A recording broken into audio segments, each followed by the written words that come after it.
가장 전형적인 동네 개구쟁이였습니다. 뭐 여기저기 뭐 사고 치고 다니고 뭐 애들이랑 뭐 막 서로 이야기하면서 싸우기도 하고 뭐 그냥 저기 공 있으면 저기 가서 공 차고 야구하고 있으면 야구 끼고 싶고 그러던 애였고, 그리고 놀이터에 거의 항상 있었던 것 같아요. 밖에 놀이터에 가서 항상 놀고, 그리고 뭐 여기저기 애들 뭐 서로 치고받고 싸우면 부모님이 수습하러 다니고 약간 그러고 있다가 이제 초등학생 때 이게 체격이 워낙 좋으니까 운동을 한번 해보자 그래가지고 이제 수영을 초등학교 고학년 때 시작을 해가지고 처음으로 이제 학교 대표로 수영 선수 대회를 나가서, 그때 이제 초등학교 고학년 말까지 그때 이제 수영을 좀 본격적으로 다녔던 것 같아요.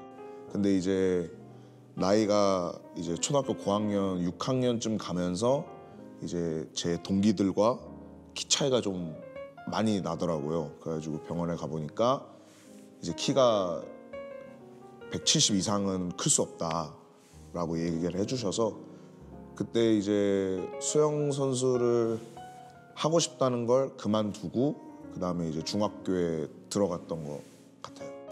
그리고 이제 그때부터는 이제 저희 집안에서 이제 그러면 공부를 한번 해보자, 이왕 목표 잡는 거 높게 잡자라고 시작을 해서 뭐 전 과목 과외를 받아가면서 막 공부를 최대한 열심히 했죠. 그러면서 이제 자연스럽게 잡히는 목표는 의대를 가자라고 해서 고등학교 내내 중학교 내내 의대를 바라보면서 공부를 했던 것 같습니다. 네.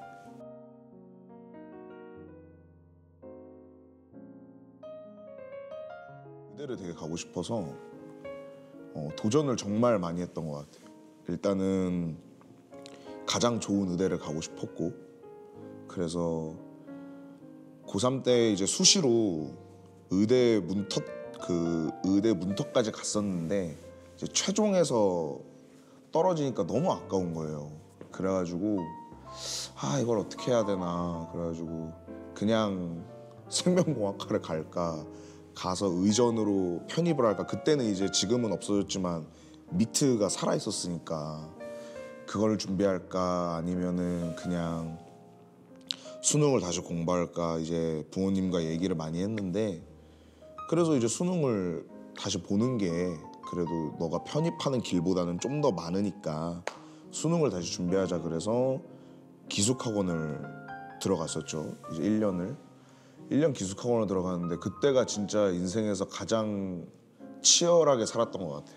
거의 뭐 2시까지 공부하고 6시에 일어나서 다시 또 모의고사로 풀러 내려가고, 그걸 이제 매일매일 수능 전까지 반복을 해가면서, 모의고사가 이제 마지막 모의고사 때는 너무 잘 나왔어요.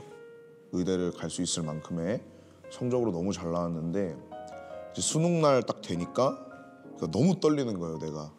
내가 이 1년 동안 준비한 게 오늘 못 보면 끝날 수도 있겠구나라는 생각에 이제 국어를 푸는데 절반 정도 풀었을 때 딱 느꼈죠.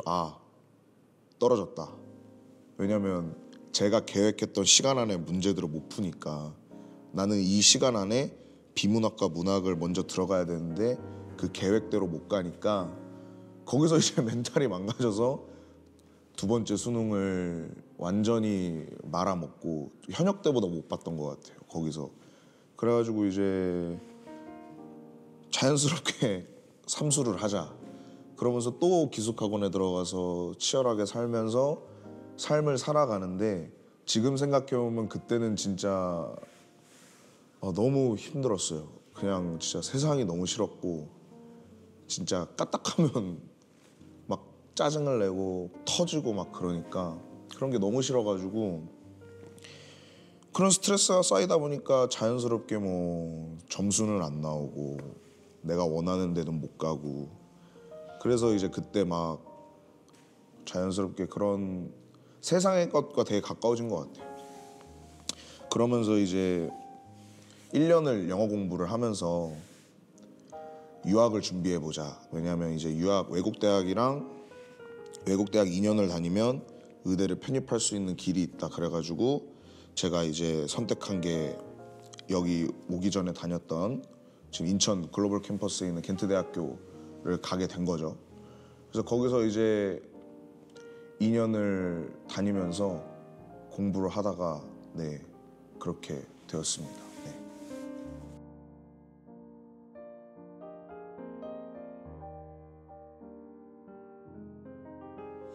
그 제가 외국 대학 다니면서 굉장히 많이 방황의 시간을 많이 가졌습니다. 뭐 세상의 것도 되게 좋아하고 그 소위 말하는 음주 가무라고 하죠. 음주 가무를 되게 좋아했었는데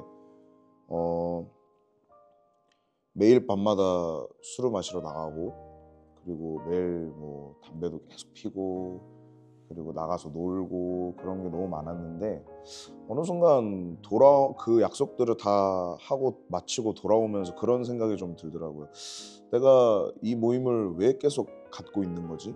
내가 왜 이런 모임이 계속 지속해야 되는 거지라는 후회가 계속 들면서 이렇게 살면 안 될 것 같은데? 라는 생각이 어느 순간 딱 세게 들더라고요. 그래가지고 아침에 이제 씻고 나와서 거울을 딱 봤는데 그때 몸무게가 딱 140kg였습니다. 140kg였는데 그걸 딱 봤는데 너무 제가 한심해 보이는 거예요.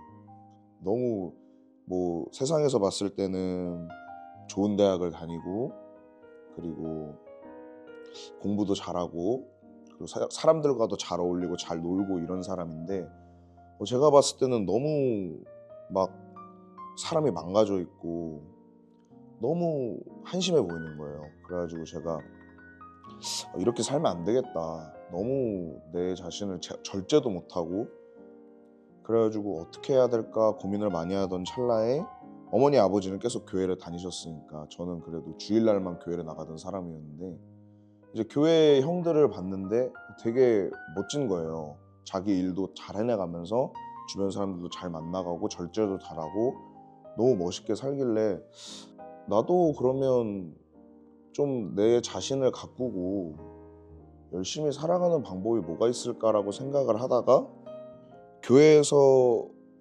그 예배만 드리는 게 아니라 하나님의 말씀을 보고 기도하는 걸 한번 나도 해보자. 뭐 안 해서 좋을 거 없으니까 후회는 안 할 거니까 그래가지고 그렇게 시작돼가지고 이제 교회를 열심히 청년부로 나가기 시작했는데 이제 거기서 처음으로 하나님 말씀을 제대로 읽고 기도를 했던 것 같아요. 그러면서 이제 내가 너무 좋아했던 이 세상의 것들을 너무 추구하면서 살기에는 내가 하나님 말씀대로 살 수 없겠구나 해가지고 이제 점점 뭐 술이나 담배나 이런 것도 다 끊게 되고 이거를 내가 열심히 해보면 어떨까라는 생각이 들어서 그러한 성경을 좀 더 공부하게 되고 기도를 열심히 했던 것 같아요.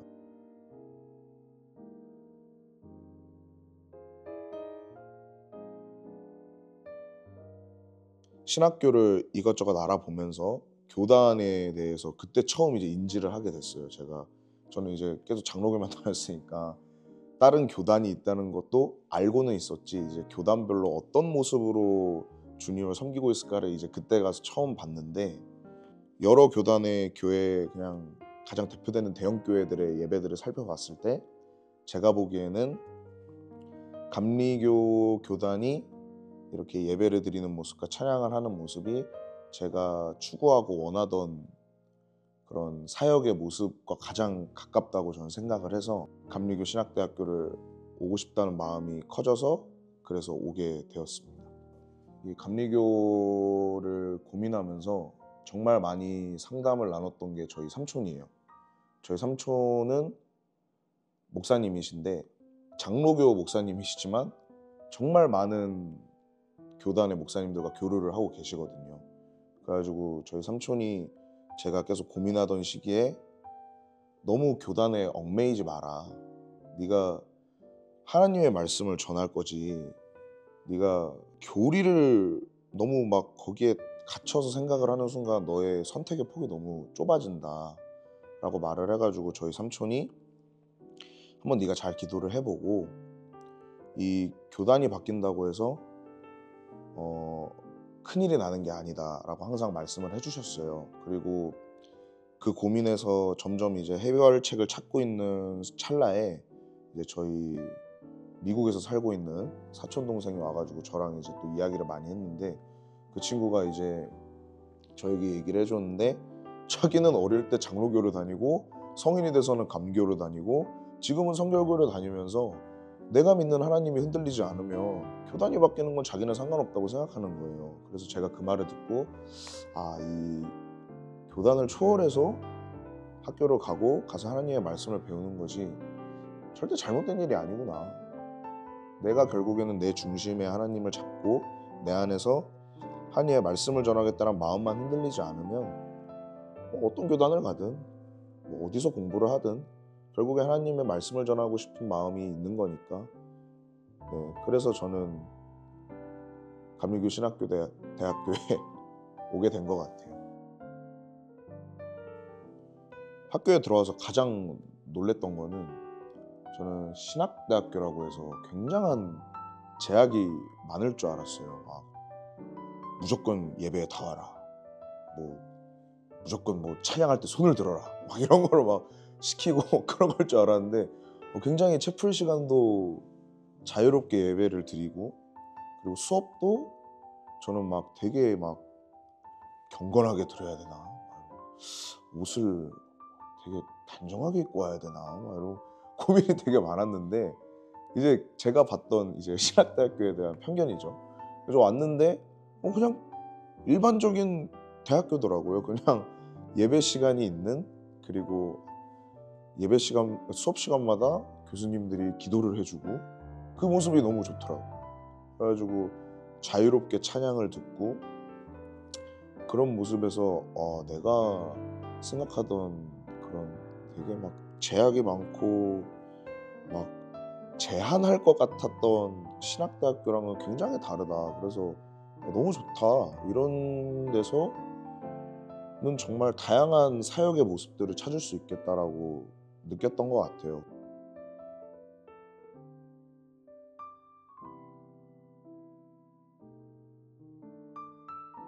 그리고 제가 가장 이제 인생에서 큰 분기점으로 가지고 있던 꿈이 의대였고, 거길 갈 수 있었고 선택할 수 있었던 상황에서 더 좋은 걸 가기 위해 이제 포기를 하고 나서도 못 간 곳이 이제 의대라는 꿈이 있었는데, 그 생명을 살리고 싶다는 그 꿈을 가지고 이제 인생을 살아오다가 그걸 포기하고, 이제 제가 신학에 다른 뜻이 생겨서 너무나도 오고 싶기 때문에 이 학교로 왔는데, 이제 장재호 교수님께서, 물론 의사가 생명을 살리고 너무 귀한 직업이지만 회자가 되어서 생명의 영혼을 살리는, 한 영혼을 살리는 사람이 되면 그것도 너무 의미 있지 않겠냐라고 이렇게 말씀을 해주시더라고요. 근데 그 말을 듣고 그날 이제 저녁에 기도를 하는데, 하나님께서 저를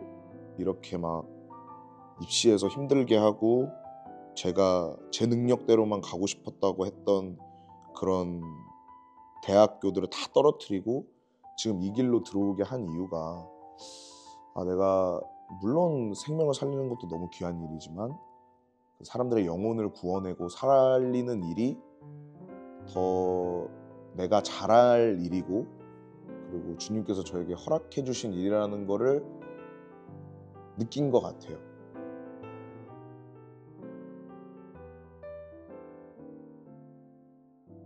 하나님의 말씀을 한 사람이라도 더 전하는 게 제 목표고요.